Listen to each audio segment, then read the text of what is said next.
ఉన్న బంగారాన్ని విడిపించి ఆ రోజు ఆన్లైన్ రేటుకే మేము కొంటాం. Sharma gold company.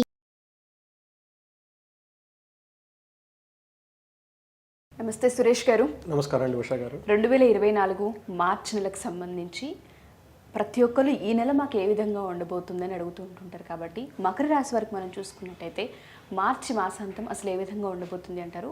పర్టికులర్గా కొన్ని విషయాల్లో జాగ్రత్తలు వహించాలని చెప్తూ ఉంటుంటాం.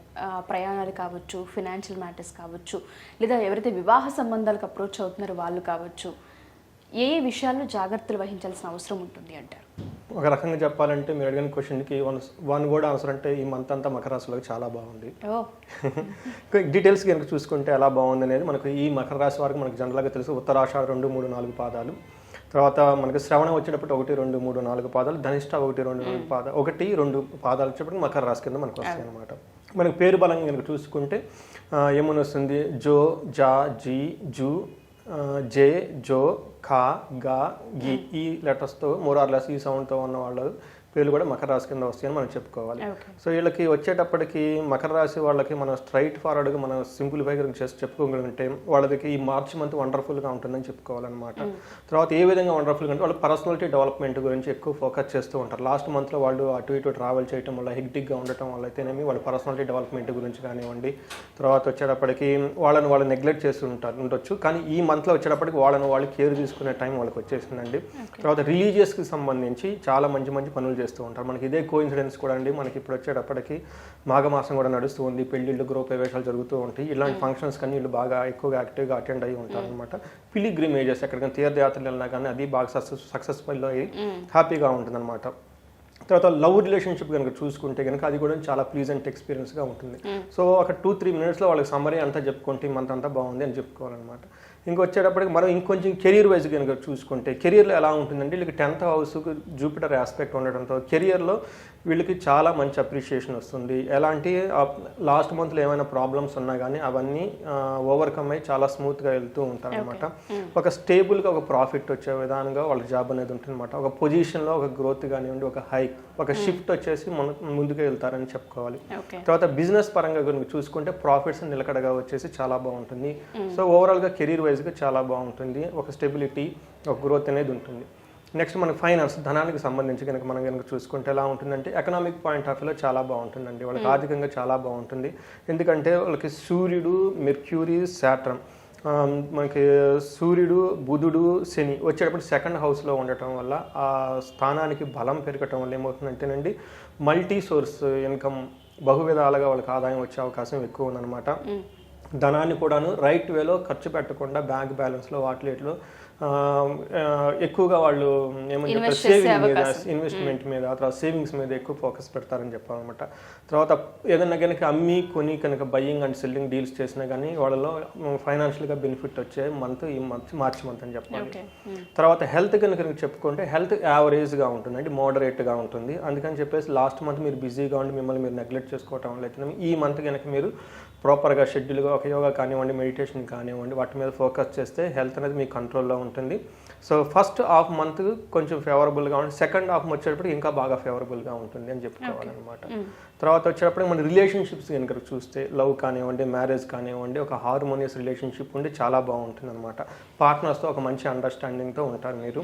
తర్వాత ఏమంటారంటే కొంచెం దూరం సపరేట్ అయిన కపుల్స్ కానీ ఎవరైనా ఉంటే ఈ టైంలో వాళ్ళు కొంచెం దగ్గర అయ్యే ఛాన్సెస్ ఎక్కువ ఉంటుంది. వాళ్ళ మధ్య డిస్టెన్స్ తక్కువ అయ్యి అన్యోన్యత బాగా ఇంప్రూవ్ అయ్యే టైం అని చెప్పుకోవాలన్నమాట. తర్వాత లవ్ రిలేషన్షిప్స్ కానీ ఏమైనా ఉంటే కానీ ఈ టైంలో మంచి ఇంటిమేట్ రిలేషన్షిప్స్ కానివ్వండి చాలా స్ట్రాంగ్గా ఉండి ప్రేమకి సంబంధించిన వ్యవహారాలు చాలా స్ట్రాంగ్గా అవుతాయి అని చెప్పుకోవాలి. లవ్ మ్యారేజ్కి సంబంధించి కూడా ఇది కరెక్ట్ అయిన సమయం. ఒకవేళ పేరెంట్స్కి చెప్పుకోవాలనుకున్నా, పెళ్ళి ముందుకు తీసుకెళ్ళాలి అనుకున్నా ఈ టైం అయితే అనుకూలిస్తుందని చెప్పుకోవచ్చు. కరెక్ట్ అండి. తర్వాత ఫ్యామిలీ ఫ్రెండ్స్కి సంబంధించి చూస్తే ఫ్యామిలీలో మంచి రిలేషన్షిప్స్ మెయింటైన్ చేస్తూ ఉంటారు. హెల్త్, పేరెంట్స్ కనుక సీనియర్ సిటిజన్ పేరెంట్స్ అలా అంటే ఎవరైనా ఉంటే కనుక వాళ్ళ పేరెంట్స్ హెల్త్ కూడా చాలా బాగుంటుంది ఈ మంత్లో. సో తర్వాత మ్యూచువల్ హార్మనీ ఉంటుంది ఫ్యామిలీలో. ఎందువల్లంటే వాళ్ళకి 2nd హౌస్లో సూర్యుడు, శని, తర్వాత మెర్క్యూరీ, బుధుడు ఈ 3 ప్లానెట్స్ 2nd హౌస్లో ఉండటం వల్ల 2nd హౌస్ వాళ్ళకి బాగా యోగ్యతను ఇచ్చేసి బలాన్ని చేకూరడంతో మ్యూచువల్ అండర్స్టాండింగ్ బాగుంటుంది ఫ్యామిలీ మెంబర్స్ మధ్య. తర్వాత అన్నాదమ్ముల మధ్య కనుకైతే మంచి హార్మోనీ ఉంటుంది. తర్వాత 2nd హాఫ్లో వచ్చేటప్పటికి కొంచెం కేర్ఫుల్గా ఉండాల్సిన విషయం అయితే చూపిస్తుంది ఉంటుందండి. సో ఇవి ఓవరాల్గా మనం కనుక వాళ్ళకి 5 చూసుకున్నట్టయితే మార్చి ఏ రకంగా చూసుకున్న ఫ్యామిలీ బాగుంది, ఫినాన్షియల్ బాగుంది, మ్యారిటల్ లైఫ్ కూడా ముందుకు తీసుకెళ్లే ఛాన్సెస్ ఉన్నాయి లవ్ మ్యారేజెస్ అయితే అని చెప్తూ ఉన్నారు. జాగ్రత్తలు హెల్త్ పట్ల కూడా చూసుకున్నా బాగుందనే మనం చెప్పుకున్నాం. కాబట్టి కొంతమందికి జాతకరీత్యా సార్ మనం కనుక చూస్తే కొన్ని సందర్భాల్లో మారే అవకాశం ఉంటుంది. వ్యాపార రీత్యా కావచ్చు, అంటే రైట్ డెసిషన్ ఈ టైంలో మేము తీసుకోవడానికి అని అడుగుతూ ఉంటుంటారు. కాబట్టి అడుగుతున్నాను, టైంని బట్టి, డేని బట్టి, డేట్ని బట్టి కూడా మారుతూ ఉంటుంది, అండ్ దాంతోపాటు నక్షత్రాన్ని బట్టి కూడా మారుతూ ఉంటుంది. కాబట్టి ఇంకొంచెం ఇన్డెప్త్ అనాలిసిస్ మాకు కావాలి. Oral point of view okay, but in depth మాకు కావాలి, పర్సనల్గా మా జాతకం చూపించుకోవాలనుకుంటున్నాం అనే వాళ్ళకి మనం అపాయింట్మెంట్ ఫిక్స్ అయ్యొచ్చు అంటారా? ఇప్పుడు వచ్చేటప్పటికి 2 ఫిలాసఫీస్ అండి. ఒకటి, ప్రతి ఇంట్లో ప్రతి ఒక్కరికి వేదిక ఆస్ట్రాలజీ తెలిసి ఉండాలి. సో వాళ్ళు ఏదైనా తెలుసుకోవాలంటే awareness is a fundamental right అంటారండి. మన గురించి తెలుసుకోవటం మన ఫస్ట్ అవేర్నెస్ అండి. మనకు అందుకని సెల్ఫ్ హెల్ప్ బుక్స్ కానివ్వండి, పర్సనాలిటీ డెవలప్మెంట్ అంతా మాట్లాడుకుంటాం. ద బిగ్గెస్ట్ సోర్సెస్ మన ఓన్ హారోస్కోప్ అండి. మీ నక్షత్రం ఏంటి, ఏమేమి ప్లానెట్స్ ఎక్కడ ఉన్నాయి, ఏమేమి యోగాలు ఉన్నాయి, ఫ్యూచర్లో ఎలా ఉంది, ప్రజెంట్ ట్రెండ్ ఎలా ఉందని తెలుసుకోవటం మన ఫస్ట్ ఫండమెంటల్ అండి. అది తెలుసుకుంటేనే మనకి రెమెడీస్ ఆటోమేటిక్, అదే బిగ్గెస్ట్ రెమెడీ అండి. తెలుసుకోవాలి నేను కోరుకుంటాను. ప్రతి ఇంట్లో అట్లీస్ట్ లేడీస్ వాళ్ళ ఫ్యామిలీ మెంబర్ జాతకాలు మొత్తం తెలిసి ఉండాలి, నక్షత్రం ఏంటి ఎలా ఉందని తెలుసుకోవాలనేది ఫస్ట్ మన ఫిలాసఫీ అండి. రెండోది వచ్చేటప్పటికి ఇంకా వాళ్ళకి ఇండివిజువల్గా కౌన్సిలింగ్ కావాలి. అంటే కొంచెం ప్రొఫెషనల్గా అందులో చదువుకున్న వాళ్ళకి ఇంకా బాగా యాక్యురేట్గా ఉంటుంది, ప్రిడిక్షన్ ఇస్తున్నారు కాబట్టి అలాంటి వాళ్ళు కనుక ఏదైనా కౌన్సిలింగ్ మనకి కనుక కనెక్ట్ అయితే మనం బాగా హెల్ప్ చేయొచ్చు. సో నిన్న ఒకళ్ళు చేశారండి, వాళ్ళు విఆర్ఎస్ తీసుకున్నారు, వాలంటీర్ రిటైర్మెంట్ సర్వీస్ అయ్యారు, 55. సార్ నా లైఫ్ ఇంత ఇంకేమన్నా ఉందా?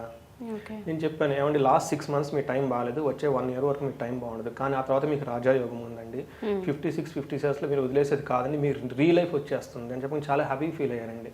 చూడండి ఏమవుతుందంటే మనకు షార్ట్ మనకున్న ఏమంటారండి లిటిల్ హొరైజన్లో లాస్ట్ 6 months 1 yearలో జరిగిన ఇన్సిడెంట్స్నో లేదంటే భవిష్యత్తును మనం ఊహించుకొని ముందుగానే భయపడుతూ ఉంటాం అనమాట. అలా కానీ ఒకసారి మనకి హారోస్కోప్ జాతకం కనుక చూసుకుంటే తర్వాత 1 year తర్వాత ఏమవుతుంది మనకు ముందుగానే తెలుస్తుంది. ఏమేమి యోగాలు ఎప్పుడెప్పుడు యాక్టివేట్ అవుతాయని మనకు అన్నీ తెలిసిపోతాయండి.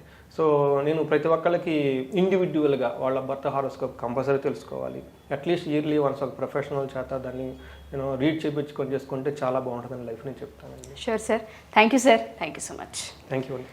సో సురేష్ గారు చెప్పినట్టుగా ఎవరైనా సరే సొంతగా నేర్చుకోవాలి అనుకున్న ఆన్లైన్లో కోర్స్ అయితే అవైలబుల్ ఉంది. సో దాన్ని బట్టి కూడా మీరు అప్రోచ్ అవ్వచ్చు.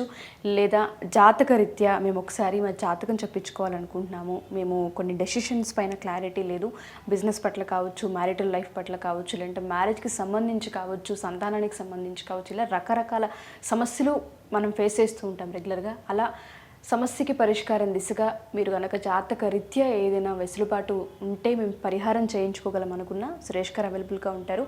కింద స్క్రోల్ అవుతున్న కాంటాక్ట్ నెంబర్ని కాంటాక్ట్ చేస్తే సురేష్ గారి మీకు పూర్తి వివరాలు అందిస్తారు. Thank you.